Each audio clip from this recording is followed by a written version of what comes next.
안녕하십니까. 비전교육학입니다. 2011학년도 교육학 객관식 기출문제 23번 문항을 저와 함께 살펴보도록 하겠습니다. 23번 문항은 우리가 보면 알 수 있듯이 교육심리 중에서 지능 이론에 대한 문제가 출제되었습니다. 가드너의 다중지능 이론이 임용교육학 시험에 출제가 된 적이 있죠. 그 말은 무슨 말이냐면 가드너의 다중지능 이론 자체는 다시 출제될 확률은 매우 떨어지지만 다른 지능 이론들은 충분히 출제될 가능성이 있다는 거죠. 그래서 우리가 알고 있는 뭐 카텔과 혼의 위계적 지능 이론 혹은 스피어맨의 일반 요인서 이런 것들이 객관식 시험 문제에서 나왔기 때문에 반드시 보고 넘어가야 된다고 할 수 있습니다. 또 이 지능 이론에 대해서 간과하고 넘어가신 분들이 많아요.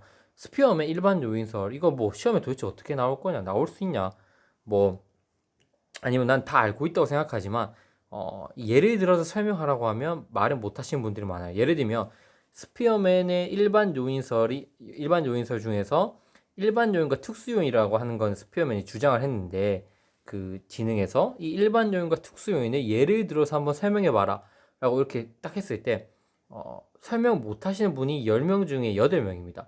지금 여러분들이 강의 들으시면서 내가 스피어맨 일반 요인설을 일반 요인과 특수 요인의 정의를 서술하고 그것에 대한 예를 들 수 없다면 지능에 대한 이해를 제대로 하지 못한 거라고 볼 수 있겠죠. 그래서 이 강의를 통해서는 정의를 쉽게 암기하는 방법과 더불어서 예를 한번 들어보는 그런 시간을 한번 갖도록 하겠습니다.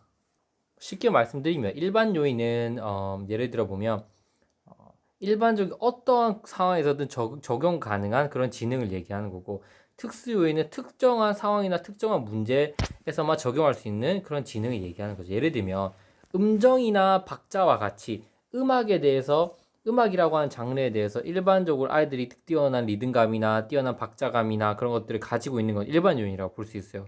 근데 이런 뛰어난 리듬감이나 뛰어난 박자감을 바탕으로 아이가 성악을 할 건지 아니면 그 악기를 연주할 건지 그건 특수 요인이 되는 거예요. 근데 중요한 건 뭡니까, 여러분? 아이가 성악을 하든지 혹은 악기를 연주하든지 그 기본 베이스는 리듬감이나 박자감이 있어야지 특수 요인이 제대로 돌아갈 수 있다는 거예요. 이해되시죠? 그래서 리듬감과 박자감을 바탕으로 내가 성악을 잘하는 거는 특수 요인인 거고, 리듬감과 박자감을 바탕으로 내가 악기를 잘 연주하는 거는 악기에 대한 특수 지능이 된다는 겁니다. 근데 악기를 잘한다고 해서 성악을 잘하는 건 아니거든요. 왜? 성악은 따로 배워야 되는 거니까. 그래서 특수 요인은 그 해당 문제 상황에만 해결할 수 있는 그런 지능을 얘기하는 거고, 일반 요인은 이것과 같이 어떠한 상황에서도 적용 가능한 지능을 얘기한다라고 볼 수 있어요. 그래서 이런 것들을 우리가 예시를 통해서 한번 살펴보는 시간을 가질 건데, 일단 최교사, 송교사, 강교사가 하는 말부터 한번 우리가 읽고 한번 넘어가 보도록 하겠습니다. 최교사는 이렇게 얘기를 하죠. 우리 반 영철이는 IQ가 높아서인지 공부를 참 잘한다. 과목별 점수만 봐도 영철이가 거의 전교 1, 2등이다. 머리가 좋으니까 어떠한 직업을 갖더라도 잘할 거다.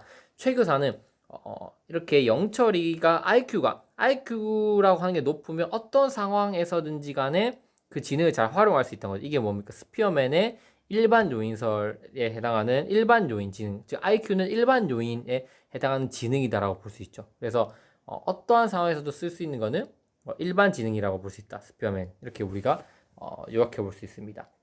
송교사는 이렇게 얘기합니다. 우리 반 순이는 언어와 수리는 잘하지만 언어 지능과 수리 지능은 뛰어나지만 음악 지능과 체육 지능은 좀 낮다. 친구들과 잘 어울리지도 못한다. 대인 관계성 지능이 좀 낮다. 그리고 공부뿐만 아니라 인간관계 능력이나 이런 것들도 지능에 포함되는 것 같다. 결국 영역별로 지적 능력 자체가 다르지 않냐라고 보는 거죠. 그래서 송교사는 가드너의 다중지능 이론을 바탕으로, 즉 9개의 서로 다른 지능이 상황에 따라서 적절히 조화를 이루면서 발휘가 되는 그러한 어떤 관점에서 지능을 바라보고 있다고 볼 수 있죠. 강교사 같은 경우에는 영역별 지능도 중요하지만 제 생각에는 지능이 한 가지 경로만 발달하는 것은 아니다.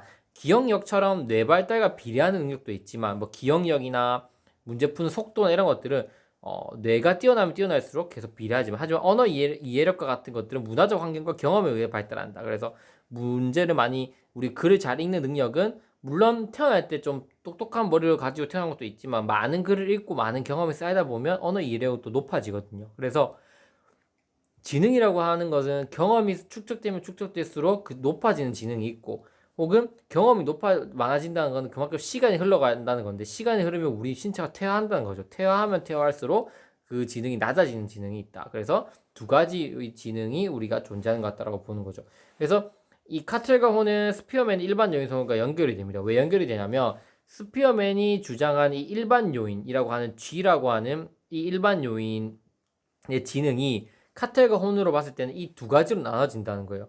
즉 유동성 지능이라고 하는 GF와 결정성 지능이라고 하는 GC로 나눌 수 있다는 거죠. 그러니까 스피어맨이 주장한 이 일반 요인에서는 G라고 하는 것을 두 가지로 크게 범주화시켜서 유형화시켜서 제시한 게 카텔과 혼이라고 볼 수 있어요. 그래서 가드너의 다중지능 이론 같은 경우는 이미 출제가 됐고 제가 교육심리학 강의에서도 자세하게 다뤄들었습니다. 물론 스피어맨과 카텔과 혼도 다뤄들었지만 일단 가드너는 나왔기 때문에 여기선 다루지 않고 스피어맨의 일반 요인설과 카텔과 혼의 위계적 지능 이론을 한번 살펴보도록 하겠습니다. 뒷강에서 한번 같이 보도록 할게요, 여러분. 그래서 먼저 스피어맨 일반 요인설을 먼저 보도록 하겠습니다. 네, 그 다음 강의에서 끊고 넘어가서 설명드리도록 하겠습니다. 강의가 너무 길어질 것 같아서 끊도록 하겠습니다. 그래서 다음 강의도 많은 시청 부탁드리겠습니다.